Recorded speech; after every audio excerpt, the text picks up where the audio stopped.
골로새서 3장 15절에서 17절에 있는 말씀 제가 봉독해 드리겠습니다. 그리스도의 평강이 너희 마음을 주장하게 하라. 너희는 평강을 위하여 한 몸으로 부르심을 받았나니 너희는 또한 감사하는 자가 되라. 그리스도의 말씀이 너희 속에 풍성히 거하여 모든 지혜로 피차 가르치며 권면하고 시와 찬송과 신령한 노래를 부르며 감사하는 마음으로 하나님을 찬양하고 무엇을 하든지 말에나 일에나 다 주 예수의 이름으로 하고 그를 힘입어 하나님 아버지께 감사하라. 아멘. 감사는 열매입니다 라는 제목으로 함께 은혜를 나누고자 합니다. 같이 한번 따라하겠습니다. 감사는 열매입니다. 감사는 열매입니다. 감사는 열매입니다. 사랑하는 성도들이여, 오늘 우리는 또 한 번의 추수감사절을 맞아 하나님 앞에 모였습니다. 한 해가 이렇게 빨리 지나버렸나 싶지만 돌아보면 그 속에서 보이지 않는 하나님의 세밀한 손길이 켜켜이 쌓여 왔음을 믿습니다. 그래서 추수감사절은 단순히 감사한다라는 말을 하는 날이 아니라 우리의 삶을 다시 돌아보고 하나님의 행하신 일을 재발견하는 날이 바로 이 추수감사절인 것입니다. 한국 교회가 추수감사절을 지키기 시작한 것도 이런 이유 때문이었습니다. 한국 교회의 추수감사절은 미국 청교도 전통에서 유래됐지요. 그러나 한국 교회는 이 절기를 단순히 문화로 받아들인 것이 아니라 은혜의 절기로 재해석했습니다. 그것은 시작하였던 그 시기의 일 때문에 그랬습니다. 그때가 언제냐? 1904년이었습니다. 평양의 장대현 교회에서 한국 최초의 추수감사절 예배를 드렸습니다. 당시는 잘 아시는 대로 일제강점기 시대로 참으로 엄혹한 시대 아니었습니까? 특히 이 조선의 문화가 억눌리기 시작한 그 바로 시기에 한국 성도들은 마음속에 한 가지를 잊지 않았습니다. 하나님은 여전히 우리나라와 우리 백성을 돌보고 계신다. 하나님은 여전히 우리나라와 우리 백성을 돌보고 계신다.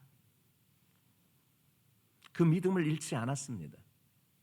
삶은 가난했고 일제의 탄압에 어두운 가득한 시기였지만 그들은 논밭에서 추수한 곡식 한 움큼, 감자 몇 개, 고구마 몇 개, 자그마한 바구니에 담아 교회로 가져와 감사 헌물로 이렇게 올리기도 하였습니다.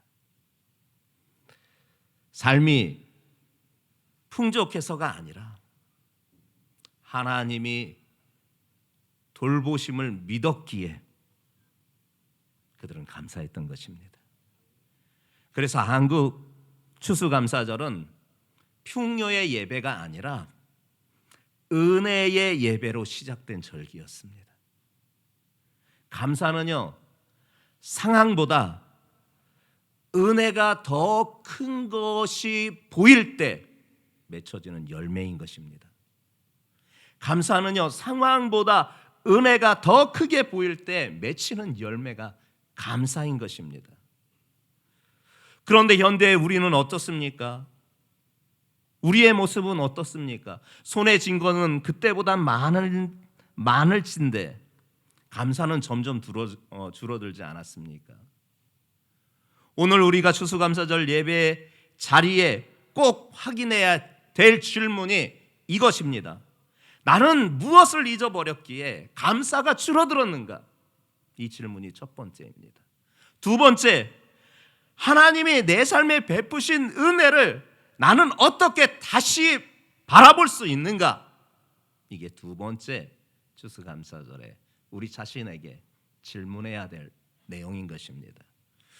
오늘 말씀을 통해 하나님께서 올 한 해 우리에게 어떻게 문을 열어주시고 길을 내어주셨는지, 그리고 왜 감사가 우리의 신앙을 새롭게 하고 삶의 방향을 다시 세워주시는지 함께 살펴보기를 원합니다. 첫 번째, 감사는요, 그리스도의 평강에서 오는 열매입니다. 같이 한번 따라하겠습니다. 감사는 그리스도의 평강에서 오는 열매이다. 15절 말씀을 여러분들이 확인해 보시겠습니다. 시작.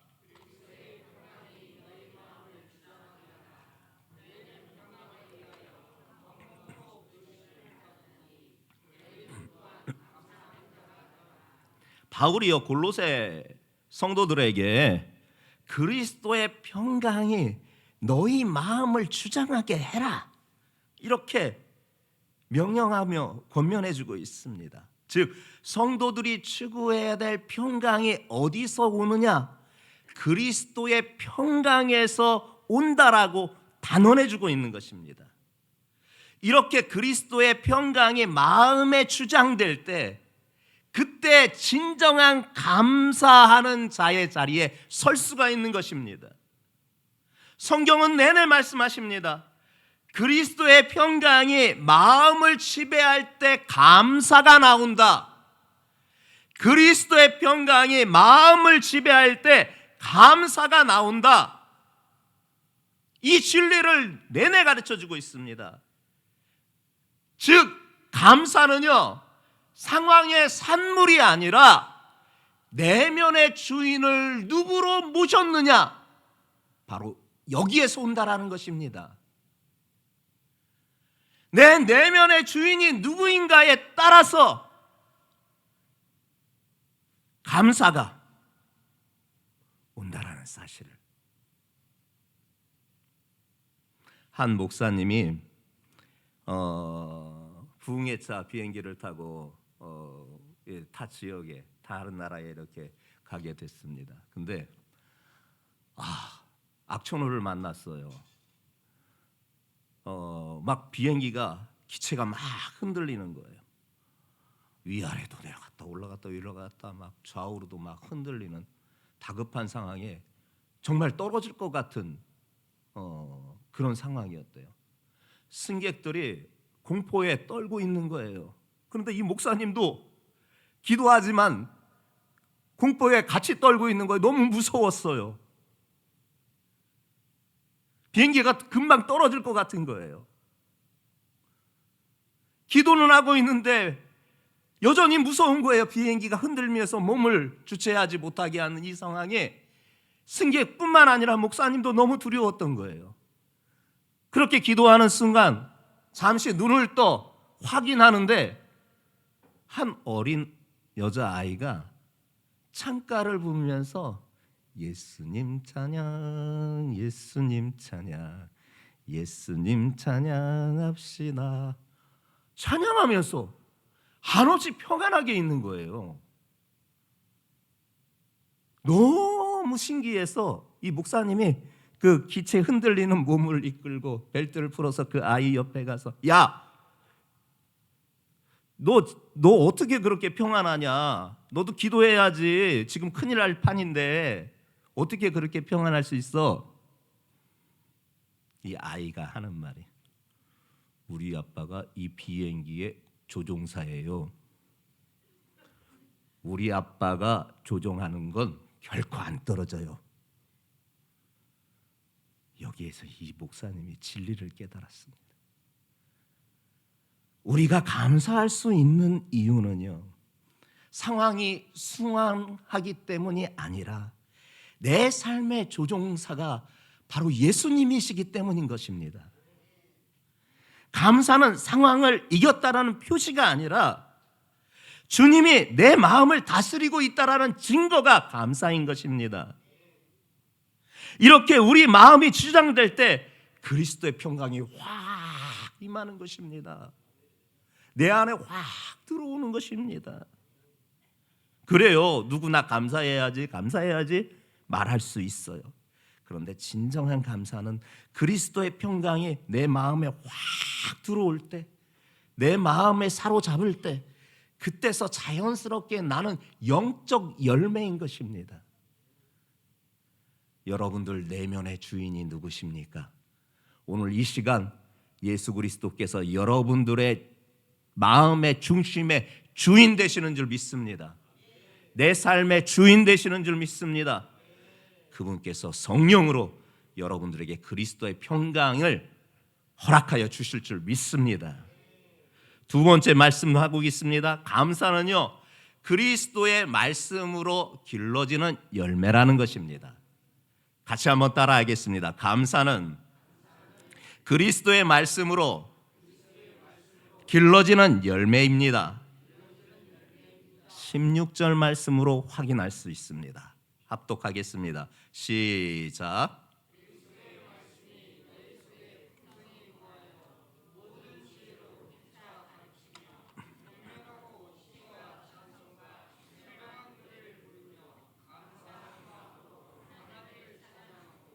그래요. 바울이요, 그리스도의 말씀이 마음 안에 풍성히 거하면 자연스럽게 감사함으로 하나님을 찬양하게 된다라는 거예요. 그리스도의 말씀이 내 안에 풍성히 거하면 감사함으로 하나님을 찬양하게 된다라고 밝히고 있는 거예요.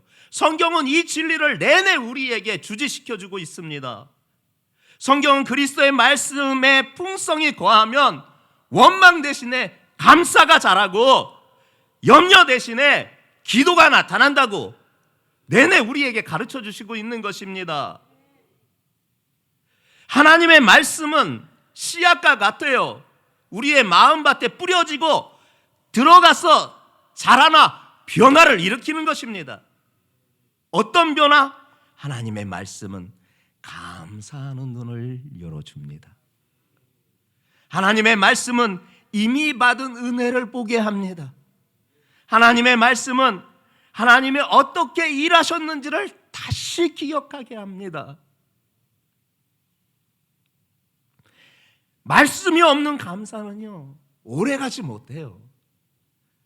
하지만 말씀으로 자라난 감사는요, 환경을 이길 만큼 강력한 감사의 열매를 우리에게 주시는 줄 믿습니다.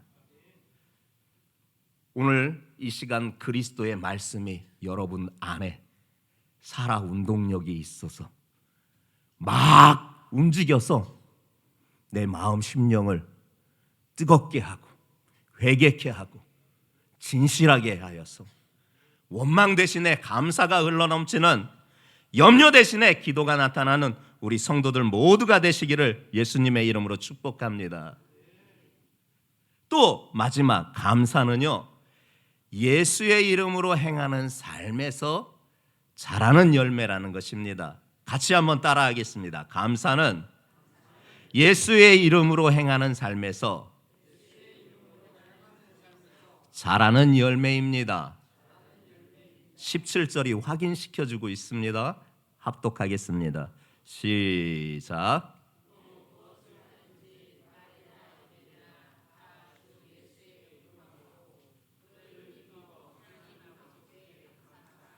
그래요. 바울은요, 성령 하나님께서 바울을 통해서 골로새 교회에 말씀하고 있는 거예요. 교회는, 성도는 무엇을 하든지 말하든지 일하든지 간에 예수의 이름으로 하고 그분의 이름을 힘입어 하나님 아버지께 감사하라고 이렇게 말씀하고 있어요. 즉 감사는 예수의 이름으로 행하는 삶에서 자라나는 열매라는 것을 분명하게 말씀해 주시고 있는 거예요.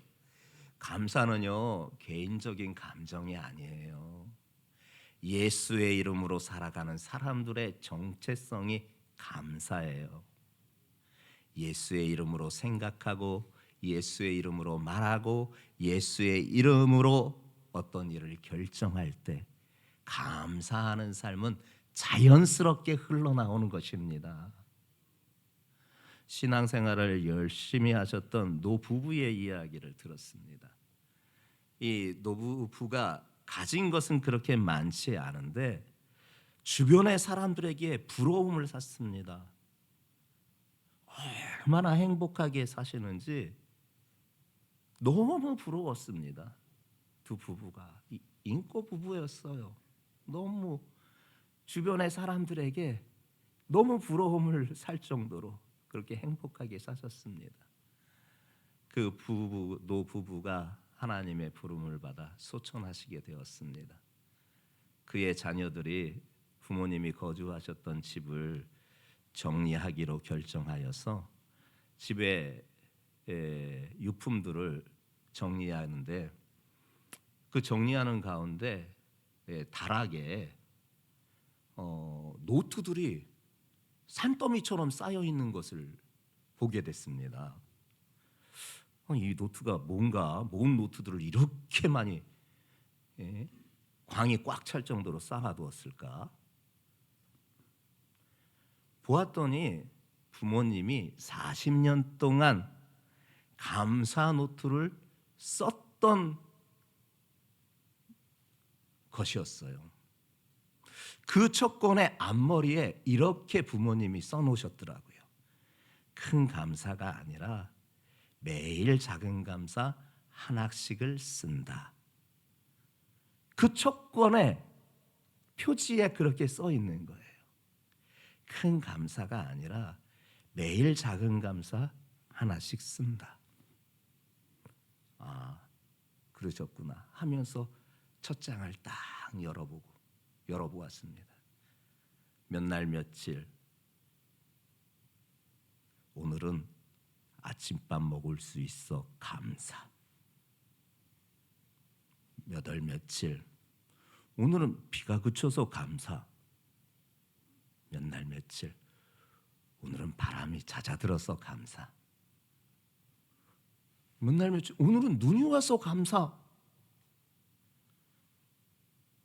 몇 날 며칠, 오늘은 허리가 덜 아파서 감사. 몇 날 며칠, 오늘은 파마가 잘 돼서 감사. 몇 날 며칠, 오늘은 넘어졌는데 크게 안 다쳐서 감사. 등등 일기장 한 권, 두 권 켜켜이 쌓이는 40년의 세월을 쌓았던 그 노트는 감사 노트로 채워졌고 그 자녀에게 가장 큰 유산을 남겨주었습니다. 그리고 마지막 소천하시기 얼마 전까지 썼던 마지막 권의 맨 뒷머리 표지에 이런 문구를 부모님이 써놓으셨다고 합니다. 감사할 것이 있어서 감사한 게 아니라 감사하기로 했더니 감사가 보였습니다. 감사는요, 찾으면 생기는 것이 아니라 하기로 결단할 때 생기는 영적 열매인 것입니다. 감사는요, 찾으면 생기는 것이 아니라 하기로 결단할 때 생기는 영적 열매인 것입니다. 추수감사절은 하는 동안 우리가 어떻게 열매를 맺었는지 돌아보는 절기라 말씀드렸습니다. 혹시 여러분들의 마음을 지배한 것이 그리스도의 평강이 아니라 삶의 두려움이셨습니까? 혹시 그리스도의 말씀보다 세상의 소리에 더 크게 여러분들이 반응하셨습니까? 혹시 예수의 이름이 아니라 내 감정, 내 욕심, 내 이름을 위해서 그동안 한 해를 살아오셨습니까? 그렇다면 오늘 이 예배가 감사의 씨를 다시 심는 자리가 되시기를 주님의 이름으로 축복합니다. 성도 여러분들이요, 그리스도의 평강이 여러분들의 마음을 주장하게 하시고 그리스도의 말씀이 여러분들 안에 풍성히 채워지고 예수의 이름으로 모든 일을 행함으로 하나님께서 기뻐하시는 감사의 열매가 여러분들 삶에 풍성히 맺히기를 주님의 이름으로 축원합니다.